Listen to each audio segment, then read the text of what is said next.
Buddy, come here, come here, come here. I'm going to show you how.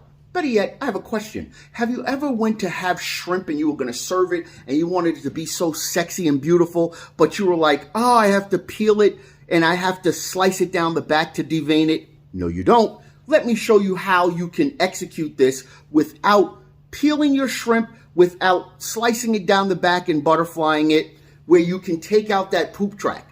First thing you're going to do is, you see the little poop track right here, right? You're going to take your shrimp and you are going to even it out, right? Once you even your shrimp out, you are literally just going to grab a hold of that poop track and look, it comes right out. So now the poop track is out. Doesn't that look beautiful? The poop track is out completely, and your shrimp are cleaned, and you didn't have to cut them, you didn't have to peel them or anything else like that. Now you can throw this in your favorite dish, and you don't have to worry about it looking all cut up or anything else. Hope you enjoyed that little fact. Now it's time to cook this baby.